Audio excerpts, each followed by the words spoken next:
Welcome to After Further Consideration, a DEI-focused podcast brought to you by Enrollify and Element 451.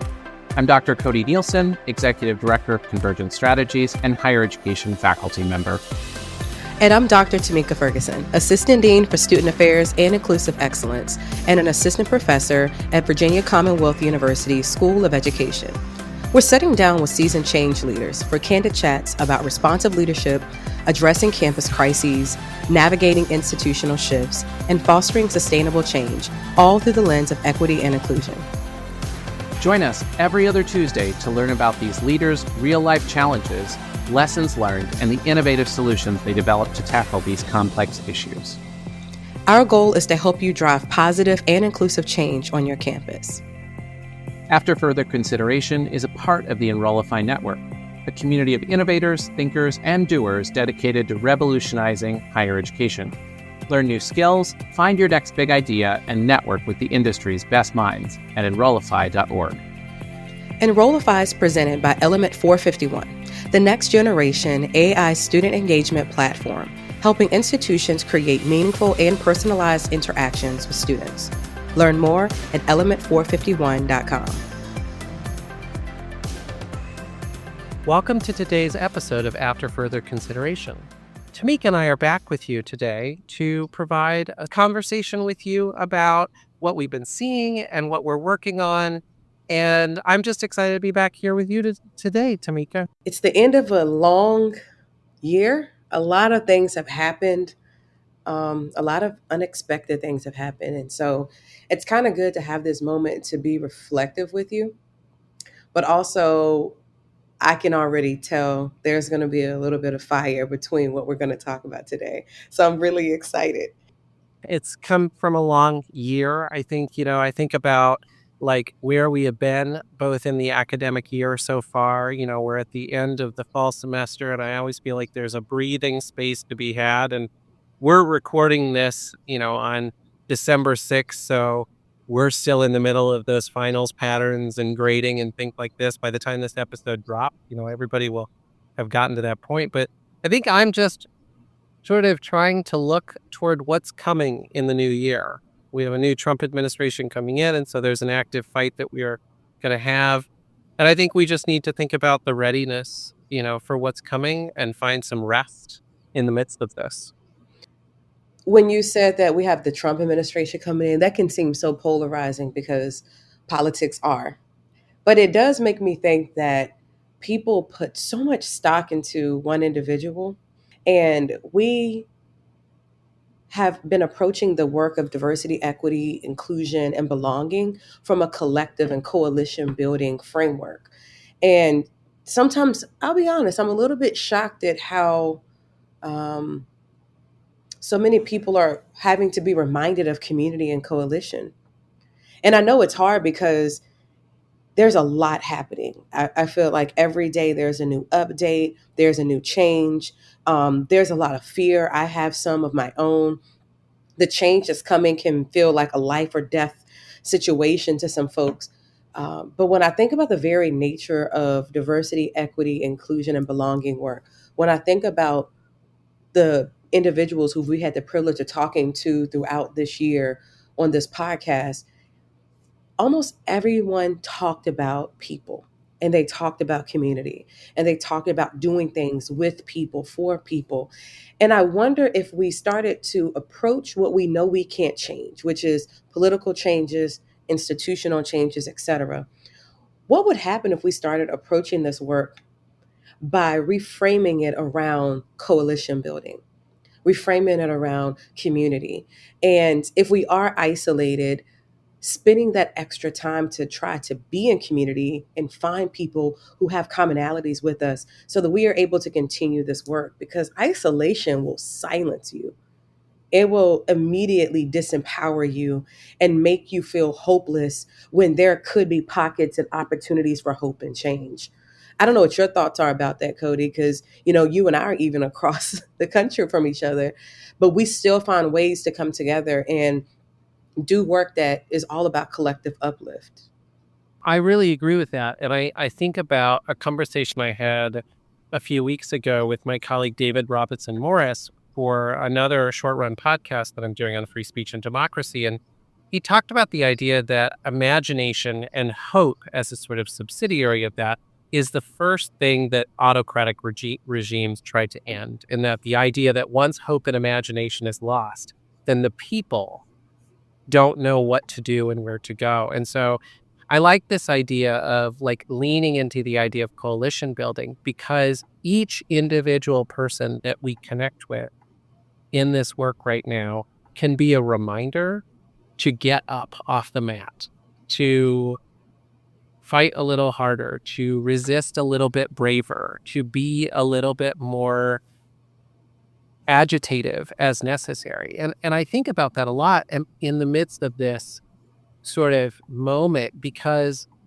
as I think some of our listeners or some of our guests have said, I think it's really interesting because we're in this moment where there is a transformation of equity and inclusion that is happening and is about to happen. And I don't think it's all for a bad reason. I think we have, for a long period of time, expected that there have been certain leaders, individuals, who we pinpoint to do the work of equity and justice and inclusion. And now, in order to make it sustainable long term, we have to populate the entirety of our communities with folks who are themselves agitators and organizers.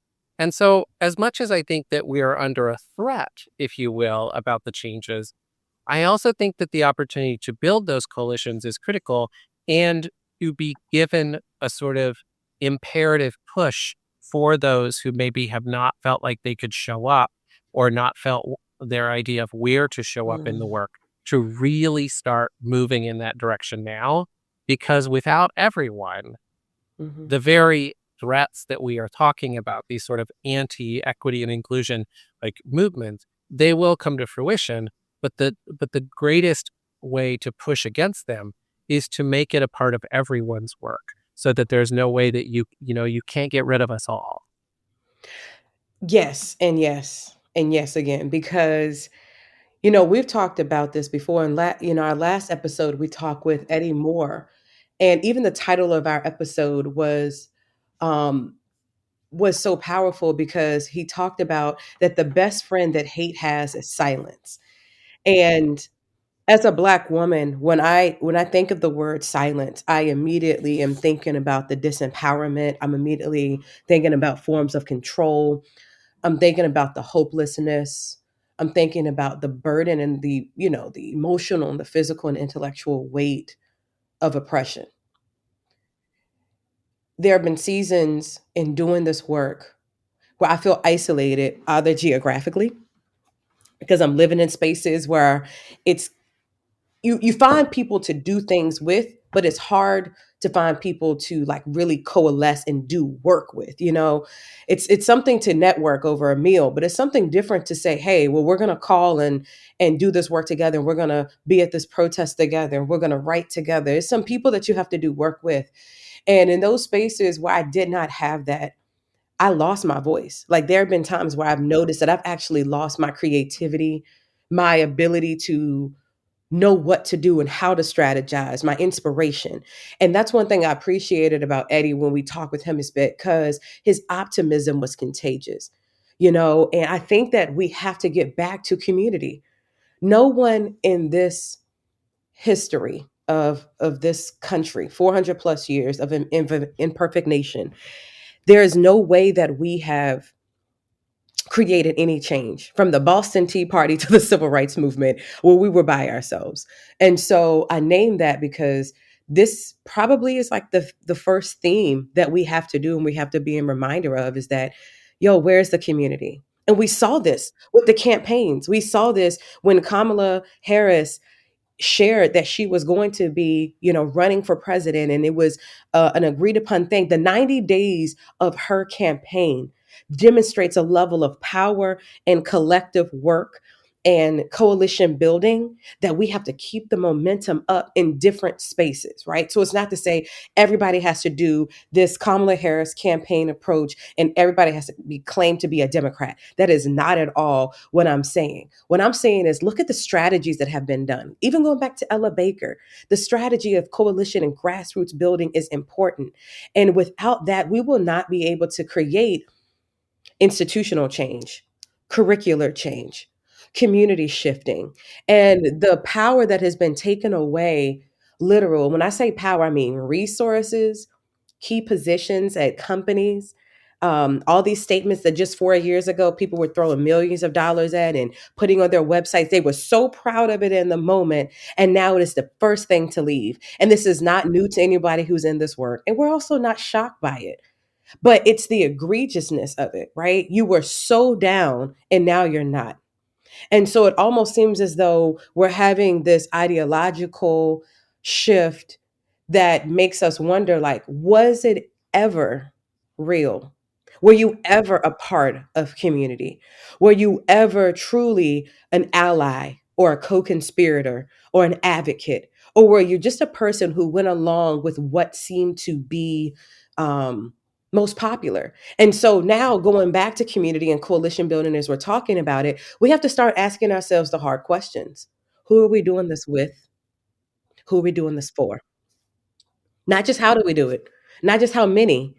We really got to start going back to old school strategies. We really have to get back to the grassroots work. And I think because there were so many platforms available and the freedom to create so many platforms just through technology, that it's almost like people feel like they can't now, right? And it's like those same platforms still exist in some spaces, and we still can create platforms. There's still freedom here. There is still liberation here. Um, I just think that doing this work differently, it's okay for us to kind of calm down a little bit and reframe our work. We've seen it with different transitions with, the social justice, civil rights, liberation movements throughout our country. Everybody's had a transitional, generational, or ideological shift. What did they do? That is why telling and learning an authentic history is so significant. So that when times like this come, we're not shocked. We're just better informed. Yeah. I think I think what I just wrote down is I just wrote down adapt, adapt, adapt. And I think about, you know, when something comes at us, we need to hold to our integrity, hold to that level of finding that center. And I think you exactly sort of spoke it. Who are we doing this with and what are we doing this for? I think that is our center. It's our holding point. And it's that point that allows us and can allow those of us that are in this work right now to maintain our integrity of not losing ourselves. There's a lot of forces that are coming at us. There's a lot of forces on a lot of professionals and us as individuals in a world right now to sit down, be quiet, pull back, hold off, do these things. And I think it's if we decide that just the way in which we've been approaching the work is, okay, you know what? We tried this, it didn't work. We're going to be quiet now. There's too many people that are threatening us. And we don't realize what you're talking about, that there is freedom and liberation, and we just have to find new ways to go about it, step back, adapt, pivot. I think about, I'm a sports fan. I think you and I have talked about this a little bit, but I'm a sports fan and I am a huge football fan. And in football, what they talk about is second half adjustment. And if you're a sports fan, if you come out, you got a game plan, you've been working on it all week, and the first half doesn't go well, those coaches that go in at the halftime and they have 15 minutes to work with their team and make these adjustments on the fly, and they come out and they pivot, those are the teams that win. And I think that's the movement that we're after. And I think that's actually where you can find some joy in it. So being a strategist is one of my big gifts. It's one of my big strengths that I have, like strategy and all of those sort of like complex systems of maximizing and activating are some of my favorite things from a StrengthsFinder perspective. And I think that is somewhat what Eddie and others have sort of talked about. I think about the work that Paulette Granberry Russell of NADHE and the National Association of Diversity Officers in Higher Ed.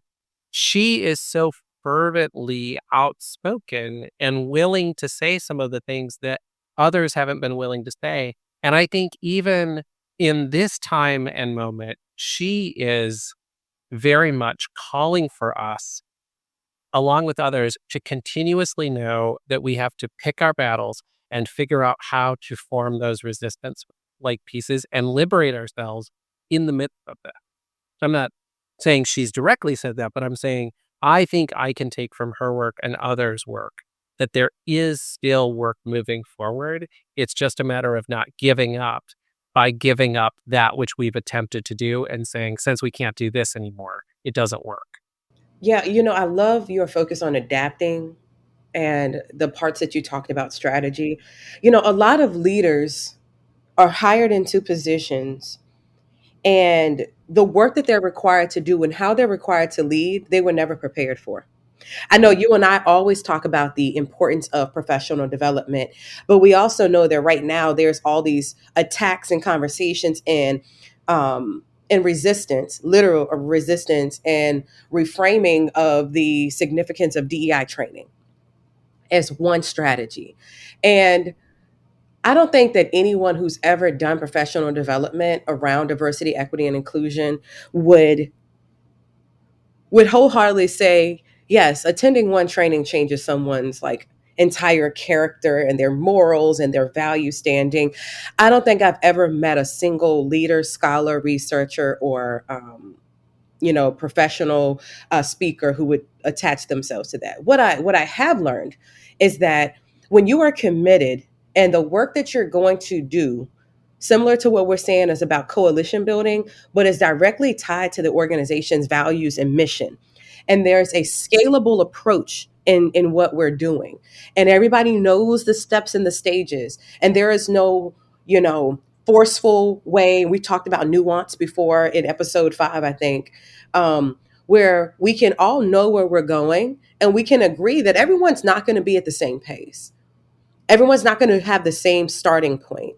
I think we're coming to a time where it's not just the slowing down and thinking about the second half, but it's actually being able to deliberately articulate what is the actual end goal. And for me, the end goal is always liberation. The end goal is always equity, but not everyone has the same language. And when I do work with organizations and I'm working with my students, I start to ask really basic questions that people feel as though it's too simplistic, but it's a reality. What does liberation or freedom or equity look like, feel like, sound like?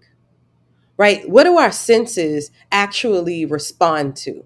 So I know when I hear encouragement, when I hear support, when I am seeing people working together, good teaming practices, when I am reading values that align with my own belief systems, when I am being able to speak freely without being silenced and without facing any type of oppression. Those are the moments when I'm like, oh, this environment, this space, this job, this department, this institution, they really have values that align with me and what I believe is necessary for me to exist. But everybody has different levels of power and privilege and authority. And so some folks' access is easier than others. And so that's why we want the sameness, but it's hard. We have to approach this work from, where are you starting from? Why is this even important to you? Like, what are we actually trying to do? Talk to me. How do we prevent this members only experience, right? Where if you don't say these words and these phrases, then you were not down. You are not whatever the word is. I don't believe that that is where we have to go. I think that second half analogy is really important to do this work and to do it sustainably. I was reading a book this morning, Reinventing Organization Development by David L. Bradford and W. Warner Burke. And I was reading because I was so interested in trying to figure out what does resistance to change actually look like within an organization? That's a really good book. It's a long book. That's why I like it, because it gives me a whole lot of information. And one of the things that they said in the book is that people will naturally cling to what they consider to be their own core values. And if the organization has strongly represented those values in the past, people fear that this is about to change. And that is at the heart of resistance. People are afraid of change. And as someone who is, from a minoritized, marginalized background, I'm seeing aspects of resistance to the changes that are happening around me right now within myself. Like, I'm questioning, do I say it like that or do I say it at all? I'm questioning, do I silence myself? And so what I appreciate about what you said was, what is the strategy to really do this work so that people aren't just sitting down, right? That people don't feel that coalition and community building is not necessary. How do we challenge that level of lack of adaptation in this season that we're in? Like, I'm genuinely worried that people will start to isolate themselves because of fear to express their true selves. No, and I think that fear to express one's true selves or where they are in the work is actually one of the key problems that we face here. And it's mostly because there are a lot of struggles, I think, amongst a lot of folks about seeing themselves in the work right now. As a white cishet, like, man, like, I think about this all the time as we watch Gen Z men move toward conservatism, move toward like voting blocks that we're surprised by. We should step back and we should ask ourselves fundamental questions. Why did 59% of white women vote for Trump? Why are Gen Z white men moving in that similar direction?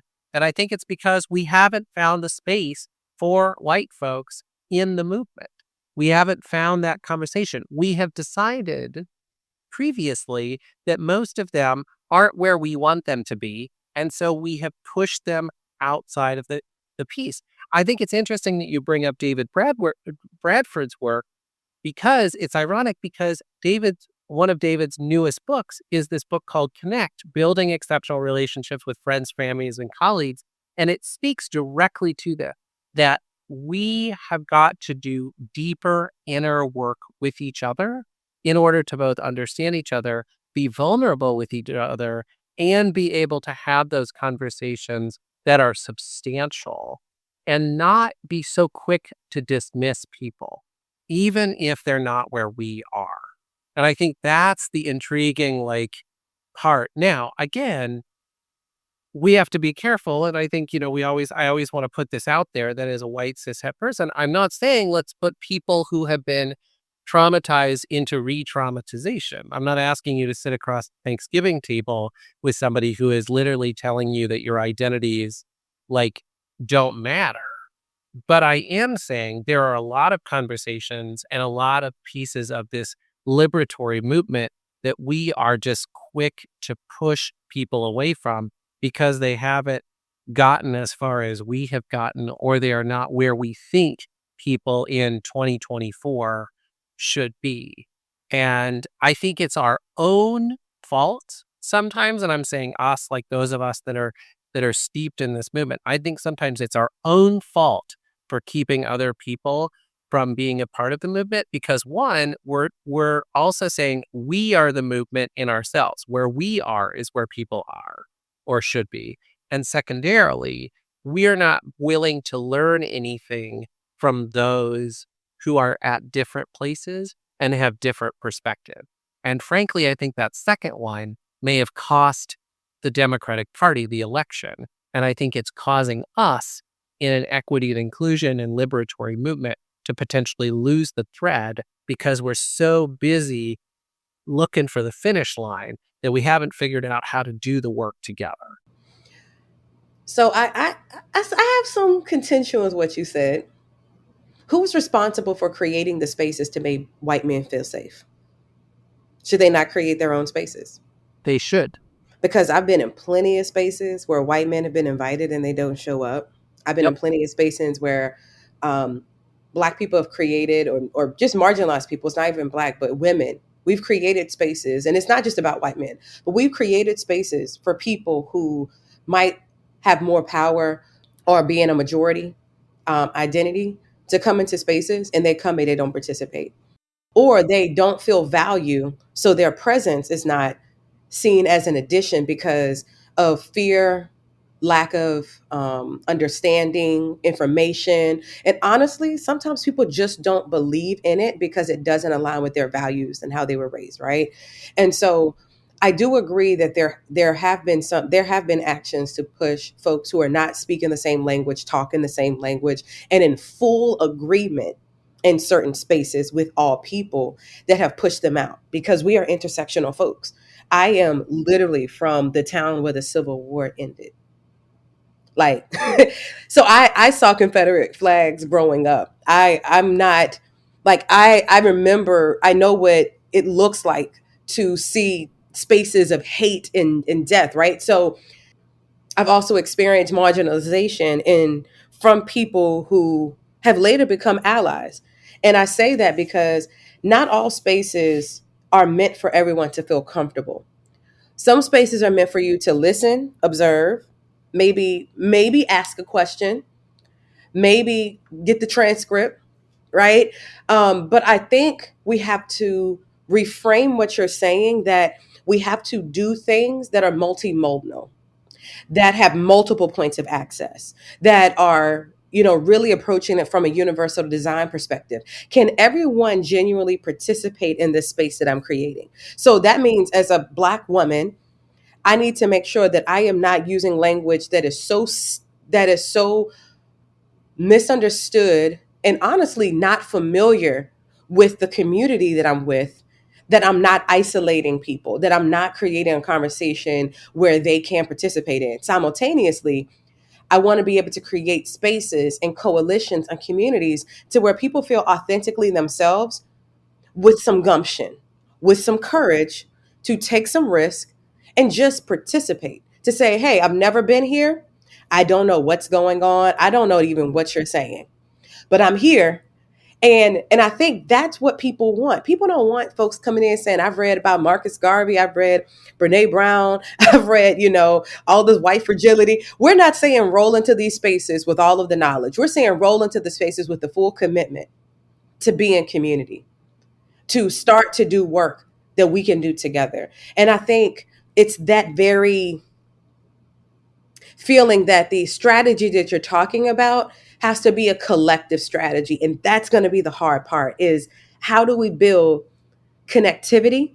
How do we build, honestly, love, right? Like, that's where it really comes to, and a care for humanity that says that if you are oppressed and I am then privileged, this is not the space, the country, the environment, the community, the neighborhood that I want to exist in. I think it's very simplistic. It's like, if my privilege is benefiting from your oppression, then something needs to be disrupted, because you should have the same access to that privilege that I have. And institutionally, we see that happening, right? Because that's the very nature of scholarships. Some folks literally, because of society, are unable to afford college. That's why scholarships and grants and sustaining programs, college access, affordability. That's why all those campaigns and efforts exist, is to create a more equitable ability of folks to participate in higher education. It's not just to say that once you get it, you know everything. It's to say, hey, once you get here, you have the same access or similar access as much as we can. And so I just come back to, I do agree that there has been opportunities where people have been pushed to the margins, and doing equity work sometimes is unintentionally marginalizing to folks who don't get it, don't understand it, are not committed. But what I most love about doing this work, it really is the moment where the barriers and the fear is completely removed, and you have this conversation and you realize, man, you too. Like, that's the work that I want people to aspire to. That's the joy that comes from this work. And to me, joy is resistance, right? So if I'm spending my time to build relationships and coalitions that are all about dismantling hate and inequity and to create spaces where we all have access to what we need, I am doing work that brings me joy, that is not only speaking to my own individual core values, but is also creating new values with someone else that I didn't even know I even wanted or needed. So that's why I think the strategy has to shift to. Well, and I think, just thinking about this in the time of season that we're in, I think that's a sort of like moment and the ways in which there's opportunities to be somewhat surprised by joy of finding folks in the like-minded sense, the folks that we can sort of like move in that direction that we're like, wow, one, I'm not in this alone. And two, maybe you do have something to say. Maybe there is something to contribute here. And maybe I have something to learn from that. And I think that is also a critical factor because I do think that there are times in which in some of these conversations, which yes, have been made open by certain folks and other times have been asked by other folks to show up. I think sometimes it's difficult for people to not have a presupposed expectation of what the role is. The role is you're listening and learning versus, oh, you might show up and you might have something to say. And I think that's the joy that we can experience is that if we let go of the presumption and allow ourselves to like be in that space of vulnerability, of knowing that at times some of us are holding anger and frustration, and instead step back and say, what happens when we just show up in ourselves? That's so powerful, Cody, because we've almost lost that art. I mean, just technology and how we receive information and knowledge. When we were in grad school, it was a different time. When we were, starting our careers, we still had social media and things like that, but not the level of accessibility and the speed at which you can get something. Like saying I don't know something is really difficult now because you can learn a lot. But what I like about what you said is this intrinsic motivation to just want to be present. This desire that if I'm in community, then I will benefit from this internally. Not just that I will have some type of external win or benefit in which I could then use for something else. And I think even if you think about networking, for instance, networking and conferences used to be like, I got to find a mentor. Like, oh my gosh, your work is amazing. Now networking is like, hey, can you open a door for me? Can you give me a job? Can you sponsor me? Like people have lost the art of relationship with purpose. And so, as we're kind of concluding this talk, I think it's imperative that those who are listening and the communities that we're in, that we really kind of settle around a couple of core truths. Like, why are we doing this work and who are we doing it with? Knowing your why and that level of awareness, it keeps you from going too far in either direction, right? If I forget my why, I can silence myself. If I forget my why, I can be easily informed with misinformation to go to something that might be completely antithetical to my own liberation and freedom and core values that I have. But I also think, going back to your point earlier, is what's happening with this second half adjustment? Like, who's leading in these spaces? Like we've had Martin Luther King Jr. Everybody knows that. We've had the Ella Bakers. We've had so many different people throughout time. But I don't think that we need individuals anymore. So the who is leading is almost like who, meaning which community, or which community has not yet been created that can lead in these spaces. And then I would also posit that thinking about our impact from a stacked perspective, right? Like really approaching this from what is my first priority, my second priority, what do I need to accomplish in my first and second priority to make sure that the third, fourth, and fifth win? So really approaching it from a strategic and sustained way. But the only way to do that is to be committed over the long term. There's nothing short in this new season. It's almost like I think about the Georgia Tech versus Georgia game that happened a few weeks ago. 8 overtimes, right? I mean, the amount of screaming I had at this television, you know, but I think about Georgia did not score in that first half, but they won that game. What happened in that fourth quarter for them to score 21 points? What happened? What happened what decisions that they have to make readjustments collectively as a team? Because offense and defense had to become brand new folks on that field in order to get to the point to be at the eighth overtime where they finally won. And so I use that as an analogy. Like some of us might be feeling like we're like we haven't scored any points yet. We're just sitting around and we are scoreless. We are winless. We are our opportunity we're lacking opportunities. I think we would be remiss if we didn't reframe our thinking to say, okay, what we did wasn't working, or what we did not sustain us long enough to drive towards a win. What are you doing differently and what am I doing differently? And how do they work in a synergistic way to where you're feeling joy and you're passionate and you believe that we can do this and vice versa? Hmm. Well, it's interesting because I think one of the things that I'm, thinking about as the new year rolls around is this whole idea of, in many ways, change models and moving away from the idea of like the traditional sort of like giving in to the moment that like our work is done just simply by the checkbox. Like it's the long-term sustainability around changing the system, changing ourselves and doing that. And I think that's maybe where I feel like I'm ready to head. Like Mm, that's the long game. And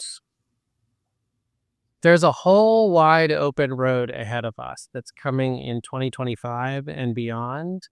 mhm. And maybe it's time to accept that the old ways of knowing and the old ways of being have done its task. And now there's a whole new opportunity. And we're just going to have to like find a way to find the joy in the fact that we're putting some things to bed and we're pulling out some other things. Yes. I had a conversation with a colleague the other day at the end of a meeting, and she said the reason why she showed up at the meeting and what kept her in the meeting was because we used the word belonging. And that for a while she has felt as though she couldn't express herself. But in a moment where I said her name in the space, in a moment to where she was invited to share. And even though she has not always had a history of saying the same exact thing I've said, I still value her. And I still created space. And I accepted what she said. And I responded to it. She literally did not let me get off the meeting without saying that. Thank you so much for making me feel like I belong. And I think that cannot just be for the people who are in the majority, right? Like the example you used earlier. It can't just be we got to make white men feel like we belong. That's not the goal here. Rather, the goal is to create and cultivate and sustain and implement strategies that are not I centered, but that speak to things that we can connect to.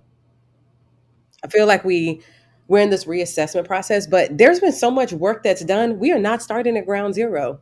And a lot of us in some places haven't lost the very power and authority and privileges that we're used to. For some people, it's varying levels of adjustment happening right now with some of the challenges that are coming. It's just the questioning, right? It's the feeling that you have to prove yourself. And it's the feeling of the value and the crediting of the work and the passion. And I was telling somebody this week, I say, this work is starting to feel personal. It's starting to feel like, wow, because I'm so committed and I'm so passionate about this, it feels like, is it me that you're attacking?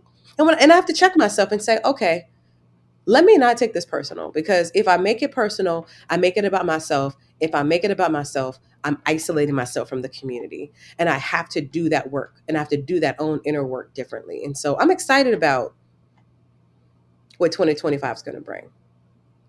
It's going to be a new year, but I'm still looking forward to new connections rather than just like new people. Like I want to be connected to people differently. What are you looking forward to in 2025? I mean, I think I'm looking forward to getting my feet planted on the ground in the new year. I think that I've been swept away both in this fall, but also in some of the work. So I feel like I can get my feet planted on the ground and be ready for the spring, or what in Minnesota we just call endless winter. That's why I don't live there. Exactly. It's too cold. But do goals. But I appreciate you, and this podcast has been a gift that keeps giving, and I'm so grateful for everyone who's joined us in our first season. And so it's been great to close out knowing that we've had the privilege to talk to leaders who have made significant changes in their communities, their institutions, and in the field of higher education through various ways. So I'm privileged and just want to say thank you and show appreciation for everyone who's joined us this season. Yeah, me too. And there's so much more to come. I can't wait for you to see who's in our spring lineup. Thank you all. Happy New Year, and we look forward to you joining us on After Further Consideration in our next season.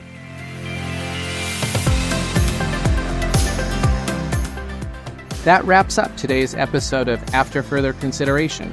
We hope our conversation has sparked new ideas and provided valuable insights for your own work in advancing diversity, equity, and inclusion on your campus and beyond.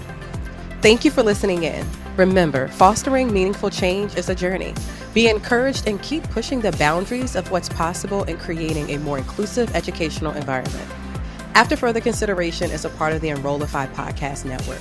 If you like this podcast, chances are you'll like other Enrollify shows too.